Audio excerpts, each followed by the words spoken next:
Assalamualaikum warahmatullahi wabarakatuh. Hai semuanya, perkenalkan nama saya Lestriani, saya mahasiswa Universitas Nusa Putra jurusan S1 Manajemen.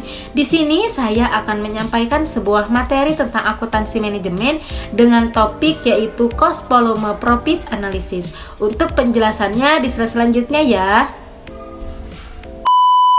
Baik, di sini topik yang akan dibahas yaitu cost volume profit analysis. Nah, di sini adalah pertemuan ke-10. Nah, isi pembahasannya itu kita akan membahas cost volume profit analysis, dan asumsi dalam analisis cost volume profit. Nah, ada cost volume profit yaitu CVP, yaitu cost volume profit analysis merupakan metode untuk menganalisis bagaimana keputusan operasi dan keputusan pemasaran mempengaruhi laba bersih berdasarkan pemahaman tentang hubungan antara variabel biaya tetap, harga jual per unit, dan tingkat output menurut Siblosher 2009. Nah, analisis cost volume profit ini merupakan cara untuk mengetahui bagaimana perubahan biaya variabel dan biaya tetap mempengaruhi laba perusahaan.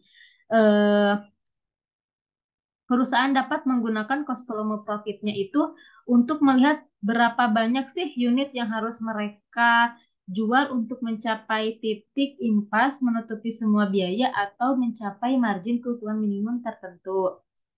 Nah, analisis cost volume profit ini digunakan untuk menentukan bagaimana perubahan biaya dan volume mempengaruhi pendapatan nasional dan laba bersih perusahaan. Dalam melakukan analisis ini, ada beberapa asumsi yang dibuat, antara lain yang pertama itu harga jual per unit adalah konstan, biaya variabel per unit adalah konstan, total biaya tetap adalah konstan, semua yang diproduksi dijual, yang terakhir ada biaya hanya terpengaruh karena aktivitas berubah. Nah, selanjutnya, analisis cost volume profit ini juga merupakan alat bantu untuk memahami hubungan timbal balik antara biaya, volume, dan laba dalam organisasi dengan memfokuskan pada interaksi antara 5 elemen.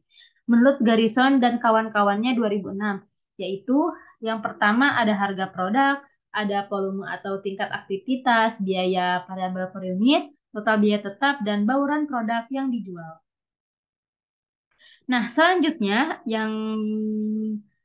pembahasan yang selanjutnya ada komponen cost volume profit analysis. Di sini itu ada beberapa komponen berbeda yang secara bersamaan membentuk analisis cost volume profit. Komponen-komponen ini melibatkan berbagai perhitungan dan rasio yang akan diuraikan secara lebih rinci selanjutnya.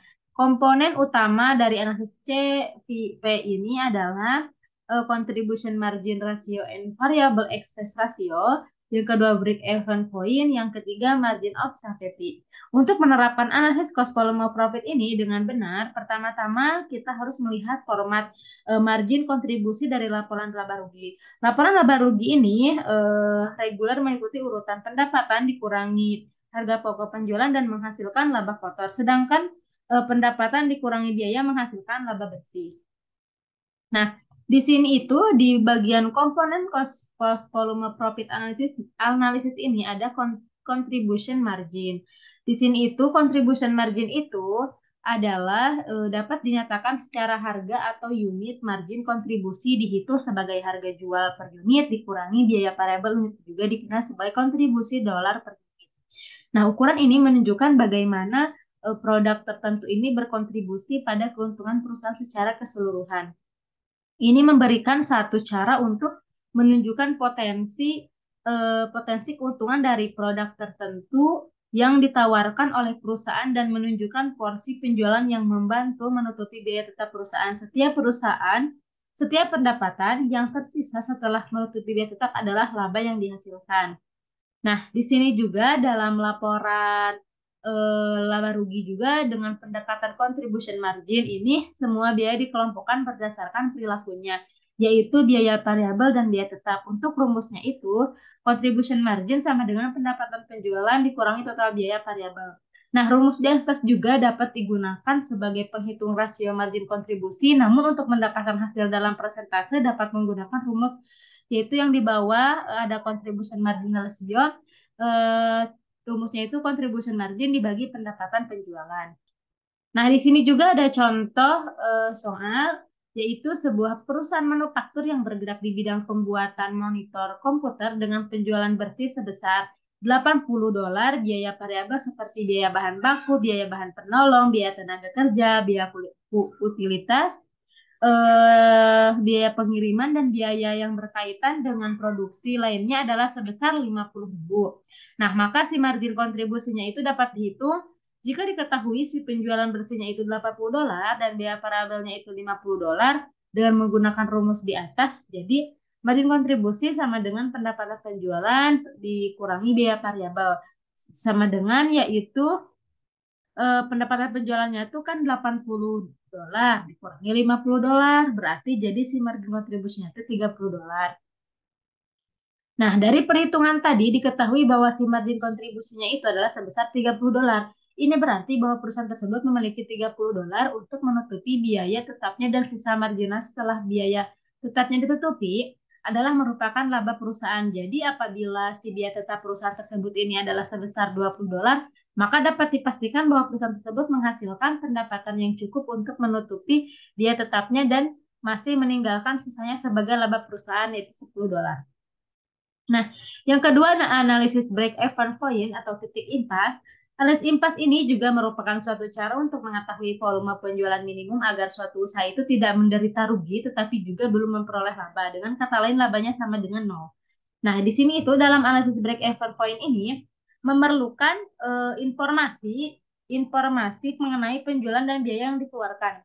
Laba bersih akan diperoleh biaya volume penjualan melebihi biaya yang harus dikeluarkan. Sedangkan perusahaan akan menderita kerugian bila penjualannya itu hanya cukup untuk menutup sebagian biaya yang dikeluarkan. Dapat dikatakan di bawah titik impas. Analis break-even point ini tidak hanya memberikan informasi mengenai posisi perusahaan dalam keadaan impas atau tidak, namun analisis break-even point ini sangat membantu manajemen dalam perencanaan dan pengambilan keputusan. Nah, di sini juga ada titik impas ini dapat dinyatakan dalam satuan unit produk dan satuan mata uang. Analisis break-even point ini digunakan untuk yang pertama mengetahui jumlah penjualan minimal yang harus dipertahankan agar perusahaan tidak mengalami kerugian. Yang kedua, mengetahui jumlah penjualan yang harus dicapai untuk memperoleh tingkat keuntungan tertentu.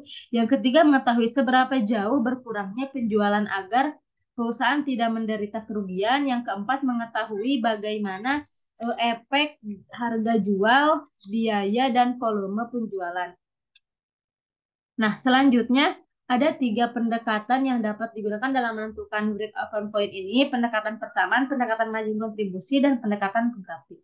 Yang pertama ada pendekatan persamaan. Rumusnya itu digunakan dalam pendekatan ini adalah Y sama dengan CX dikurangi BX dan dikurangi A. Keterangannya bisa dilihat teman-teman di layar handphone kalian atau di layar laptop kalian. Nah, selanjutnya untuk BF dalam unit dihitung dengan menggunakan rumus A dibagi C dikurangi B. Untuk BF dalam satuan mata uang dihitung dengan menggunakan rumus A per 1 min BX dibagi CX. Nah, yang kedua ada pendekatan margin kontribusi. Ini itu pendekatan margin kontribusi sebenarnya merupakan pengembangan dari pendekatan persamaan khususnya pada bagian yang terletak pada pembagiannya. Rumus yang dapat digunakan untuk menghitung titik impas dengan menggunakan pendekatan margin kontribusi adalah sebagai berikut. Jadi rumusnya itu BF sama dengan biaya tetap dibagi margin kontribusi. Yang kedua BF rupiah biaya tetap dibagi rasio margin kontribusi. Yang selanjutnya dengan menggunakan data yang kita miliki di atas, kita dapat menghitung si BF unitnya. BF biaya tetap margin kontribusi per unit itu 5.000 dikurangi 2.900 sama dengan 2.100.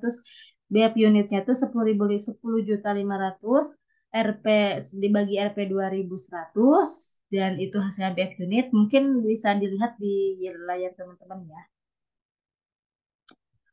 Nah, selanjutnya yang ketiga ada pendekatan grafik. Grafik cost volume profit dalam break-even point merupakan grafik yang di dalamnya menggambarkan hubungan antara cost volume dan profit dengan menghubungkan garis total biaya pada satu grafik yang sama. Dalam pendekatan grafik langkah pertama adalah membuat persamaan fungsi garis. Berdasarkan contoh di atas akan dibahas sebagai berikut. Jadi fungsi pendapatan sama dengan sales, fungsi variable cost VC, fungsi biaya tetap FC, fungsi total biaya TC.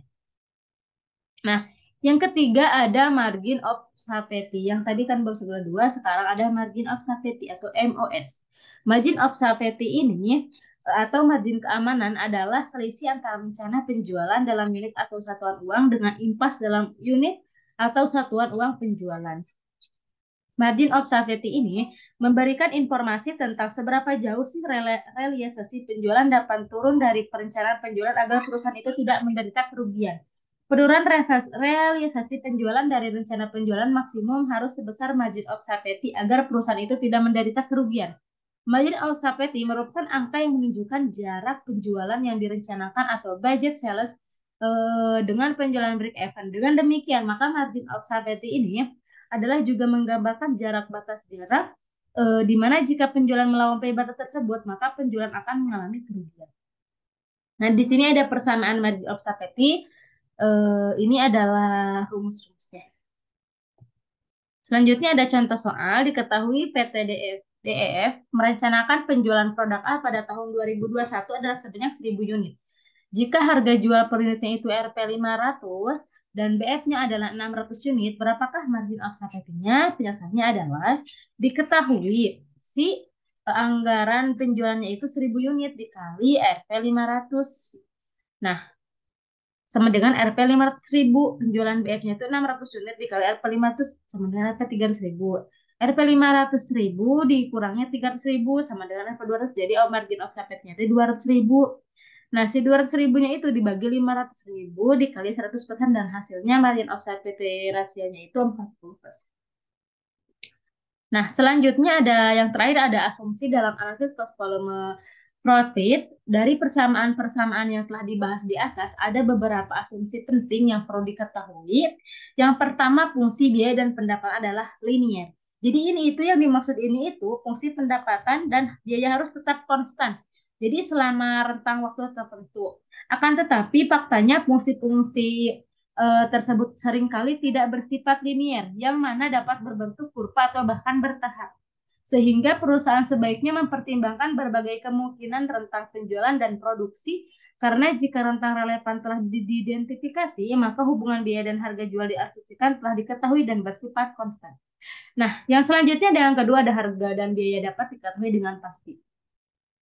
Ini itu disebabkan karena adanya perubahan pada satu variabel maka akan berdampak pada hal yang lainnya. Namun dalam kenyataannya perusahaan jarang dapat mengetahui dengan pasti atas harga, biaya variabel, dan biaya tetap. Yang ketiga ada produksi sama dengan penjualan. Jadi ini tuh bahwa si unit yang diproduksi seluruh terjual dalam satu periode sebelumnya tidak dipertimbangkan dalam pada analisis cost volume profit di periode berjalan. Yang keempat ada bauran penjualan bersifat konstan. Bauran penjualan bersifat konstan ini ketika perusahaan memproduksi produk tunggal, bauran penjualan yang terjadi akan bersifat konstan namun tidak jika produk yang diproduksinya itu adalah banyak. Pada praktiknya akan susah memprediksi bauran penjualan yang konstan jika produk yang diproduksinya itu adalah banyak. Nah, untuk pembahasan tentang barusan dicukupkan sekian. Apabila ada salah kata atau kecepatan mohon dimaafkan. Terima kasih. Wassalamualaikum warahmatullahi wabarakatuh.